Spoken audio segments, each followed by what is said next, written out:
Speaker Ayyanna Patrudu గారు, గౌరవ ముఖ్యమంత్రి, ఆనాటి ముఖ్యమంత్రి జగన్మోహన్ రెడ్డి గారిని ఉద్దేశించి సభ్య సమాజం తలదించుకునే విధంగా మాట్లాడిన భాష చాలా అప్రతిష్ట పాలు చేసే విధంగా, రాజకీయ వ్యవస్థని దిగజార్చే విధంగా నా కొడక, అట్ట నా కొడక, ఇట నా కొడక అని చెప్పేసి చాలా చండాలంగా మాట్లాడిన భాషకి నా మనస్తాపం, మనసు చెలించింది. కాబట్టి రాజకీయాల్లో ఇటువంటి వ్యక్తులు కూడా ఉంటారా? ముఖ్యమంత్రిని పట్టుకుని అట్టనా కొడక, ఇట్టనా కొడక, అమ్మనా బూతులు తిట్టే సాంప్రదాయం కరెక్టా అని చెప్పేసి మనసు చివుమంది. చంద్రబాబు నాయుడు గారి దగ్గరికి వెళ్లి తెలియజెప్తే 40 సంవత్సరాల సుదీర్ఘ అనుభవం ఉన్న చంద్రబాబు నాయుడు గారు అన్న అటువంటి వ్యక్తుల్ని మందలిస్తాడు. మందలిస్తే రాజకీయాల్లో కొంచెం విలువలు పెరుగుతాయన్న ఉద్దేశంతో ఆ రోజున చంద్రబాబు నాయుడు గారి ఇంటి దగ్గరికి వెళ్లి నిరసన తెలియజేద్దామని చెప్పేసి వెళ్లిన సందర్భంలో అక్కడ వెళ్లిన నా మీదే దాడి జరగటం, నాతో పాటు వచ్చిన వాళ్ళని కొట్టడం, నా కారుని ధ్వంసం చేయడం, ఇవన్నీ కూడా జరిగిన పరిస్థితులన్నీ కూడా మీడియా ద్వారా ప్రజలందరూ కూడా చూశారు. నేను ఇప్పటికీ చెప్తా ఉన్నాను, రాజకీయాల్లో విలువలు, విశ్వసనీయత అవసరం. ఈరోజు గతంలో మేమున్నాం, ఈరోజు మీరు వచ్చారు. మిమ్మల్ని ప్రజలు చాలా బ్రహ్మాండమైన మ్యాండేట్ గెలిపించారు. మీరు చేయవలసిన బాధ్యతలు చాలా ఉన్నాయి. కానీ జోగి రమేష్ అరెస్ట్ చేద్దామా, జోగి రమేష్ కొడుకుని మానసికంగా ఒత్తిడి చేద్దామా, అరెస్ట్ చేసి సబ్జైల్లో పెట్టాం. ఇవన్నీ క్షణికావేశం, మనం ఆనందం పొందటానికి పనికొచ్చాయి తప్ప చరిత్ర మరియు పునరావృతం అవుతుంది. దయచేసి పాలకులు ఆలోచన చేసుకోమని అడుగుతా ఉన్నా. ఇది కక్ష సాధింపు కుట్రలతో రాజకీయాలు చేస్తే మరలా మీరు మనుగడ సాధించలేదు. ప్రజలు చూస్తా ఉన్నారు. అభంశుభం తెలియని నా కొడుకు మీద ఎగిరిగోల్డ్ ఏంటి, ఎగిరిగోల్డ్ ఆశ ఎవడన్నా కొంటాడండి? డబ్బులు పెట్టి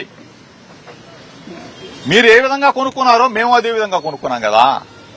పేపర్ నోటిఫికేషన్ ఇచ్చి, ఈనాడు పేపర్లో పబ్లిక్ నోటిఫికేషన్ ఇచ్చి కొనుక్కున్న ఆస్తి, దాన్ని మరలా ఆ భూమిని మేము వాళ్ళు కూడా పేపర్ నోటిఫికేషన్ ఇచ్చి అమ్ముకోవడం జరిగింది. ఇంత జరిగితే అభంశం తెలియని నా కొడుకు మీద నా మీద కక్ష ఉంటే ఉండొచ్చు. చంద్రబాబు నాయుడు గారి ఇంటికి నిరసన తెలియజేయడానికి వెళ్ళాను కాబట్టి నా మీద కక్ష ఉండొచ్చేమో. ఆ కక్ష సాధింపులు నా మీద ఉండొచ్చు. కానీ అమెరికాలో ఎంఏ చేసి డెలాయిట్ లో జాబ్ చేస్తూ ఎన్నికల్లో నాకు సహకరించాలని వచ్చిన నా కొడుకు మీద కేసు పెట్టి, అక్రమ కేసు, ఎటువంటి చిన్న పొరపాటు చేయని అటువంటి నా కుటుంబం మీద, నా కొడుకు మీద కేసు పెట్టారు, సబ్ జైలుకు పంపించారు. మీ కళ్ళు చాలా ఆనందంతో ఉండుంటాయి. చాలా మంది మాట్లాడుతా ఉన్నారు, దానికి కూడా సమాధానం చెప్తా. మీడియా ద్వారా అన్ని కూడా రికార్డు మొత్తం కూడా ఇవ్వబోతా ఉన్నాం మీ అందరూ కూడా. దయచేసి ఈరోజు ఆనందంగా ఉండి, పంతులుగా ఉండి జోగి రమేష్ని తిడితేనో మా పదవులు కొనసాగుతాయని చెప్పేసి, పదవులు రాని వాళ్ళు జోగి రమేష్ని తిడితే ప్రభుత్వంలో చంద్రబాబు నాయుడు గారు పదవులు ఇస్తారని చెప్పేసి అడ్డగోలుగా మాట్లాడుతూ ఉన్నారు. మీకు కూడా పిల్లలు ఉన్నారు, మీకు కూడా కుటుంబాలు ఉన్నాయి. ఈ రోజున మీకు మాకు ఏదైనా పోటీ ఉంటేనో, మేము తిట్టుకుంటేనో రాజకీయాల్లో తిట్టుకోవచ్చు. కానీ పిల్లల జోలికి ఎందుకురా బాబు అని చెప్పేసి అడుగుతా ఉన్నారు. దయచేసి అటువంటి సంస్కృతిని మానండి. నన్ను రమ్మంటే నేను వస్తా. చంద్రబాబు నాయుడు గారి దగ్గరికి వచ్చి ఎగిరిగోల్డ్ విషయంలో జరిగిన వాస్తవాలను ఆయన ముందు పెట్టమంటే పెడతా, లేకపోతే శశిప్రసాద్ దగ్గరికి రమ్మంటే వస్తా, లేకపోతే పవన్ కళ్యాణ్ గారి దగ్గరికి రమ్మన్నా వస్తా, చూపిస్తా. ఎందుకంటే వాళ్ళని తప్పు తెలుసమానండి. అంతేకాని రాజకీయ కుట్ర, ఇటువంటి కేసులు పెట్టాలా, బనాయించాలా, పిల్లల్ని హింస పెట్టాలా, అభంశుభం తెలియని వాళ్ళని జైల్లో పెట్టాలా, ఇటువంటి ఆనందం కరెక్ట్ కాదు అని చెప్పి చెప్తా ఉన్నా. దయచేసి ఇటువంటి ఆనందాన్ని విడండి. రెడ్ బుక్కులు వద్దు. రెడ్ బుక్కులు తీసినంత మాత్రం ఏమవుతుంది? మిమ్మల్ని మంచి మ్యాండేట్ ఇచ్చారు కదా, మీరు మంచి పరిపాలన చేయండి. సూపర్ 6 ఎప్పుడు అమలు చేస్తారా, రాజధాని ఎప్పుడు కడతారా, పోలవరం ఎప్పుడు కడతారా అని చెప్పేసి ప్రజలు ఎదురు చూస్తా ఉన్నారు. దీన్ని నిజంగా కడితే అందరూ హర్షిస్తారు. సూపర్ 6 అమలు చేస్తే మీకు ఓట్లేసిన వాళ్ళందరూ కూడా మళ్లీ జేజేలు పలుకుతారు. కానీ రెడ్ బుక్ తీయాలా, రెడ్ బుక్ రాజ్యాంగం పాటించాలా, జోగి రమేష్ని అరెస్ట్ చేయాలా, జోగి రమేష్ని కొడుకుని అరెస్ట్ చేయాలా, వైఎస్ఆర్ కాంగ్రెస్ పార్టీని లేవకుండా చేయాలి. ఎట్లా కుదురుతుంది? ఇవన్నీ ప్రజాస్వామ్యంలో దొరుకుతాయా? ప్రజాస్వామ్య వ్యవస్థ. మొన్న మేమున్నాం, ఇవాళ మీరు వచ్చారు, రేపు మళ్ళీ మేము వస్తాం. ఇవన్నీ జరిగాయి కదా. దీన్ని దృష్టిలో పెట్టుకోండి. దయచేసి ఈ రోజు వచ్చిన సంఘటనకు సంబంధించి పూర్తి సమాచారం ఉన్న వాస్తవాలని పోలీసు అధికారులకు తెలియజెప్పాను. అందరికి కూడా నమస్కారం. మళ్ళీ ఎప్పుడు రమ్మని చెప్పలేదు, విచారణకు రమ్మన్నారు. మొబైల్ నా ఫోను ఇప్పుడు కాదు, నేను యువజన కాంగ్రెస్ 2002లో యువజన కాంగ్రెస్ అప్పటి నుంచి ఒకటే ఫోన్ నంబర్ 9848047522 అదే నంబర్ వాడతా. ఇంక ఫోన్లు మార్చేది లేదు, లేదా ఇంకోటి లేదు. వాళ్ళకి ఏది కావాలంటే అది సహకరిస్తాం. అవ్వకుండా ఏముంటుంది? ఏముంటుంది ఇందులో? ఉన్న వాస్తవాలే కదా. ఇందులో దాపరికేం లేదు, దాగుడు మూతలు లేవు. వాళ్ళు రమ్మన్నారు, సహకరించాం. వాళ్ళు అడిగిన దానికన్నిటికీ సమాధానం చెప్పాం. రాతపూర్వం కూడా రాసుకున్నారు. కేవలం పరుష పదజాలం వాడటానికే గత గవర్నమెంట్ లో ఎక్కువ ప్రయారిటీ ఇచ్చారనేది ఇప్పుడు మంత్రులు కానీ ఎమ్మెల్యేలు కానీ వ్యాఖ్యలు ఇస్తున్నారు. దాని మీద ఏం కాదు. పరుషుత పదజాలం వాడుంటే, మేము తప్పు చేస్తుంటే ప్రజలు మమ్మల్ని ఏం చేశారో మీకు తెలుసు. ప్రజలు ఈ రోజు అదే పని కానీ చేస్తే రేపు మిమ్మల్ని ఏం చేస్తారో చూసుకోండి. అంతేగాని నేను ఇంకో చెప్పా, మీరు పోలవరం కడితే మేము హర్షిస్తామని చెప్పా, అమరావతి కడితే మేము హర్షిస్తామని చెప్పా, సూపర్ 6 అమలు చేయండి హర్షిస్తామని చెప్పా. కానీ దాని గురించి ఆలోచన చేయకుండా రెడ్ బుక్ తీయాలా, జోగి రమేష్ను బొక్కలు వేయాలా, జోగి రమేష్ కొడుకుని అన్యాయంగా ఇరికించాలా. ఇది కరెక్ట్ కాదు కదా. ఇది మంచిది కాదు కదా. అపంశుభం తెలియని వాళ్ళు ఏం చేశారు? మేము ఉన్నాం కదా, సరే మా మీదే కక్ష ఉంది, తీర్చుకోండి. ఇది కరెక్ట్ కాదని చెప్పేసి మీ ద్వారా. పార్టీ సపోర్ట్ ఎంతవరకు ఉందంటే మీరు ఒంటరిగానే ఫైట్ చేస్తున్నట్టున్నారు. పార్టీ సపోర్ట్ ఎంతవరకు ఉందంటే? అసలు పార్టీ సపోర్ట్ నాకు అర్థం కాదు. పార్టీ సపోర్ట్ నేను మంచివాడిని, నా దగ్గర నీతి ఉంటే ఎవరైనా నిలబడతారు. జోగి రమేష్ బలహీన వర్గాల్లో అంటే అంచెలంచెలుగా ఎదిగాం కాబట్టి ఒకళ్ళు తీసుకొచ్చి నన్నేమి ఇక్కడ ఎక్కిసలా, ఎవరో తీసుకొచ్చి ఇక్కడ కూర్చోబెట్టలా. యువజన కాంగ్రెస్ నుంచి మెట్టు మెట్టు పేర్చుకుంటే ఎక్కాం. అంతేగాని ధన్మని తీసుకొచ్చి నన్ను అందరం ఎక్కించలా. పార్టీ సపోర్ట్ పూర్తి సపోర్ట్ ఉంటుంది. ఎందుకు ఉండదు? తప్పు చేయనంత వరకు పార్టీ సపోర్ట్ ఉంటుంది. జగన్మోహన్ రెడ్డి గారి సపోర్ట్ ఎందుకు ఉండదు? నువ్వు ఎట్లా కొనుక్కున్నావో డబ్బులు పెట్టి మేమంతే కదా కొనుక్కుంది. తప్పుడు భూమి అయితే మేమెందుకు కొనుక్కుంటాము, మేమెందుకు అమ్ముతాము? టోటల్ గా మీకు మొత్తం కూడా వివరాలతో సహా డాక్యుమెంట్స్ సహా రేపు మీకు మొత్తం అక్రమ కేసులు ఇచ్చారు కదా, దీని మీద మీరు ఎలా? న్యాయస్థానాలు ఉన్నాయి కదా, న్యాయం ధర్మం ఉంటది, తప్పనిసరిగా న్యాయమే గెలుస్తుంది. పూర్తిగా 18 ఏళ్లు రాని పిల్లలు, 14 ఏళ్ళు 13 ఏళ్ళ పిల్లలు మానానికి భంగం కలిగించేలా ఎలా ప్రవర్తించారో మనందరికీ తెలుసు. 14 ఏళ్ల సుగాలి ప్రీతికి స్కూల్కి వెళ్ళిన సుగాలి ప్రీతి తిరిగి ఇంటికి రాలేదు, శవమై తిరిగి వచ్చింది. ఎటు చూసినా గత ప్రభుత్వ కాలంలో లా అండ్ ఆర్డర్ చాలా బలహీనపడిపోయింది, నిర్లక్ష్యం చేయబడ్డాయి విల్ఫుల్గా. ఈ ప్రభుత్వం లా అండ్ ఆర్డర్ని చాలా చాలా బలంగా తీసుకుంటాం. ఇక్కడ లా అండ్ ఆర్డర్ సరిగ్గా లేకపోతే పెట్టుబడులు వచ్చినా కానీ వెనక్కి వెళ్ళిపోతాయి. పెట్టుబడులకి, ఉద్యోగాలకి, రాష్ట్ర అభివృద్ధికి చాలా కీలకం లా అండ్ ఆర్డర్. అన్ని సభల్లో అధికారులందరికీ కలెక్టర్ సదస్సులో ఒకటే చెప్పాం, లా అండ్ ఆర్డర్ చాలా చాలా బలంగా ఉండాలి. ఒక ఆడబిడ్డ ఇంట్లో నుంచి బయటికి వెళ్ళి క్షేమంగా తిరిగి ఇంటికి వెళ్ళాలి.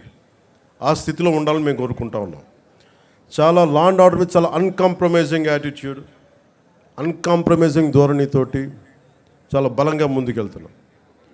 ఈ సందర్భంగా మీకు ఒకటే తెలియజేసుకుంటా ఉన్నాం. చిన్నపాటి సంఘటన UPA 2 గవర్నమెంట్ ఉన్నప్పుడు ముజ్ఫర్ నగర్లో ఒక ఆడబిడ్డని, ఒక వర్గానికి చెందిన ఆడబిడ్డని ఇంకొక వర్గం అబ్బాయిలు ఇబ్బందికి గురి చేస్తే వాళ్ళ ఆడబిడ్డ అన్నదమ్ములు వచ్చి గొడవ పెట్టుకుంటే, ఎందుకు మా చెల్లిని ఏడిపిస్తున్నారంటే అది మొత్తానికి ఒక కమ్యూనల్ గొడవ అయిపోయింది. యాక్చువల్గా చూస్తే అది ఒక law and order issue. So law and ఆర్డర్ని సరిగ్గా కనుక మనం చేయకపోతే అది ఏ స్థాయికి గొడవలని వెళ్ళిపోతాయి. అందుకని ఈ ప్రభుత్వం లా అండ్ ఆర్డర్ మీద చాలా చాలా బలమైన నిర్ణయాలు తీసుకుంటుంది. సోషల్ మీడియాలో పోస్టుల దగ్గర నుంచి బయట విచ్చలవిడిగా మాట్లాడేవాళ్ళు, ఆడబిడ్డల మాన ప్రాణాలని ఇబ్బంది పెట్టేవాళ్ళు, దాడులు చేసేవాళ్ళు, దౌర్జన్యాలు చేసేవాళ్ళు కొంచెం జాగ్రత్తగా ఉండాల్సిన సమయం. ఆడబిడ్డల మాన ప్రాణ సంరక్షణలకు ఇబ్బంది కలిగిన, సగటు మనిషి ఆస్తిపాస్తులకు ఇబ్బంది కలిగిన, దేశ సమగ్రతకి భంగం కలిగించిన, సామాజిక భద్రతకి భంగం కలిగించిన ఈ ప్రభుత్వం చాలా గట్టి నిర్ణయాలు తీసుకుంటుంది. అధికార ఎస్పీలకు కానీ కలెక్టర్ చాలా స్పష్టంగా చెప్పామని కలెక్టర్ సదస్సులో, అన్కాంప్రమైజింగ్ యాటిట్యూడ్ తోటి, రాజీ లేని ధోరణితోటి లా అండ్ ఆర్డర్ని ముందుకు తీసుకెళ్లాలని. ఈరోజు రాష్ట్రం లోతుకెళ్ళి చూస్తే, గతంలో కూడా తెలుసు, లోతుకెళ్ళి చూస్తే ఏ స్థాయిలో ఆర్థిక వ్యవస్థ ఉందంటే చిన్న భిన్నం అయిపోయింది. వేలాది కోట్లు, 4,000 కోట్లతోటి పంచాయతీరాజ్ మేము జల్ జీవన్ మిషన్కి నిర్మించామని చెప్తే పైపులు వేశారు, కానీ ఆ పైపులకి సంబంధించిన వాటర్ సోర్స్ ఇవ్వలేదు. అందుకే దాని మీద పల్స్ సర్వే జరిపిస్తూ ఉన్నాం. లా అండ్ ఆర్డర్తో పాటు ప్రజా సంపదని దుర్వినియోగం చేసిన ఎవరిని కూడా వదిలిపెట్టకుండా వారికి చట్టాల పరిధిలోకి తీసుకొస్తాం. ఉదాహరణకి మనకి ఏడీబీ రోడ్ అంటాం, 50 కిలోమీటర్లు కాకినాడ టు రాజమండ్రి. దానికి కావాల్సింది 390 కోట్లు. కొన్ని లక్షలాది మంది ఎప్పుడు తిరిగే రోడ్డు. అలాంటి రోడ్ని దృష్టి వదిలేసి, అలాంటి ఇన్ఫ్రాస్ట్రక్చర్ ఫెసిలిటీస్ వదిలేసి గత ప్రభుత్వం 640 కోట్ల పైచిలుకుతోటి అక్కడ ఋషికొండలో ప్యాలెస్ నిర్మించుకున్నారు. ఎక్కడ ఈ డబ్బు వెళ్ళిపోతుందో మీకు అర్థమవుతా ఉంది కదా. ఇవన్నీ ఆగాలి. ఇవన్నీ ఆగటానికి మీరందరం కృషి చేశారు. ఈరోజు మా మీద బాధ్యత పెట్టారు. వెంటనే ఈ ఏడీబీ రోడ్డు కూడా చాలా అత్యంత తొందరలో పూర్తి చేయాలి అని నిర్ణయం తీసుకున్నాం. క్యాబినెట్కి తెలియజేశాం. గౌరవ ముఖ్యమంత్రి శ్రీ చంద్రబాబు నాయుడు గారు తెలియజేశాం. ఈ ఏడీబీ రోడ్డు కూడా త్వరగా పూర్తి చేసే బాధ్యత ఈ కొత్త ప్రభుత్వం తీసుకుంటుంది. మన కర్ణాటకకి వెళ్తే రెడ్ శాండర్స్, మన ఎర్రచందనం దొంగలు మన అడవుల్లో కొట్టేసి, శేషాచలం అడవుల్లో కొట్టేసి కర్ణాటకలో తరలిస్తూ ఉంటే కర్ణాటకలో పట్టుకున్నారు.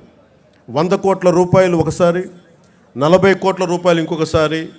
ఆంధ్రప్రదేశ్ చెందిన ఎర్రచందనం దొంగల్ని మన కర్ణాటక ప్రభుత్వం తీసుకుంది. అక్కడ ఫారెస్ట్ అధికారులు చెప్పారు, వేలం వేశారు. ఆ డబ్బు కర్ణాటక ప్రభుత్వానికి వెళ్ళిపోయింది. అదే 140 కోట్లు కనుక మనకు ఉండుంటే, రాష్ట్ర ఖజానాలు కనుక ఉండుంటే, ఎంతమంది విద్యార్థుల్ని అంబేద్కర్ విదేశీ విద్యా పథకానికి పంపించవచ్చు, ఫీజు రీఎంబర్స్మెంట్లు చేయొచ్చు, ఇలాంటి ఎన్నో చూడొచ్చు. కానీ దురదృష్టం ఆ పరిస్థితుల్లో లేదు. సో మేము ముందుకొచ్చి ఇవన్నీ బయటికి తీసి ఆ నిధుల్ని అవన్నీ తిరిగి మనకి చెందేలాగా ప్రయత్నాలు మొదలు పెడతాం. మా మీద చాలా బలమైన బాధ్యత పెట్టారు మీరందరూ. ఆ బాధ్యతని చాలా జాగ్రత్తగా బరువు బాధ్యతలతోటి ముందుకు తీసుకెళ్తాం. నేను డిప్యూటీ ముఖ్యమంత్రిగా ప్రమాణ స్వీకారం చేస్తున్నాను. నాకు కొన్ని పరిధిలోనే మాట్లాడాల్సిన అవసరం ఉంది. ఒకటైతే మీకు మాటిస్తున్నాను, ఈ ఎన్డీఏ ప్రభుత్వం, తెలుగుదేశం, భారతీయ జనతా పార్టీ, జనసేన ఎన్డీఏ ప్రభుత్వం స్వాతంత్ర సమగ్రతకి స్ఫూర్తిని నింపేలాగే అభివృద్ధి ఉంటుంది. భావితరాల కోసం మేము అండగా నిలబడతాం. ఒక దేశపు సంపద నదులు కాదు, అరణ్యాలు కాదు, ఖనిజాలు కాదు, కలల ఖనిజాలతో చేసిన యువత. ఆ యువత కోసం పెద్ద ఎత్తున మన బాధ్యతతోటి పెద్ద ఎత్తున కార్యక్రమాలు చేపడతాం. ముఖ్యంగా విభజన సమయంలో ఈస్ట్ బెంగాల్ డివిజన్, ఒక రాష్ట్ర విభజన జరుగుతుందంటే దేశంలోని నాయకులందరూ ముందుకొచ్చారు, ఆప్ చేశారు బెంగాల్ డివిజన్. అదే ఒక దేశం, భారతదేశం పాకిస్తాన్గా విడిపోతుంటే నాయకులందరూ కామ్గా అయిపోయారని సర్దార్ వల్లభాయ్ పటేల్ గారిని అడిగితే వల్లభాయ్ పటేల్ గారు ఒకటే చెప్పారు, మేము పెద్దవాళ్ళం అయిపోయాం, అలసిపోయాం, శక్తి లేక, పోరాట శక్తి లేక కామ్ అయిపోవాల్సి వచ్చింది అనేది అది ఆయన చెప్పింది. సో వచ్చే తరాన్ని సిద్ధం చేయటం చాలా చాలా అవసరం. మొన్న ఇస్రోకి వెళ్ళి షార్ సెంటర్కి వెళ్తే కూడా అక్కడ శాస్త్రవేత్తలు చెప్తా ఉన్నారు, వచ్చే 10 సంవత్సరాల కోసం లీడర్షిప్ని తయారు చేయడం కూడా ఇస్రో సాంప్రదాయంలో ఒక భాగమే. వచ్చే తరం 2047కి కొత్త నాయకులు తయారు చేయడం కూడా చాలా అవసరం ఉంది.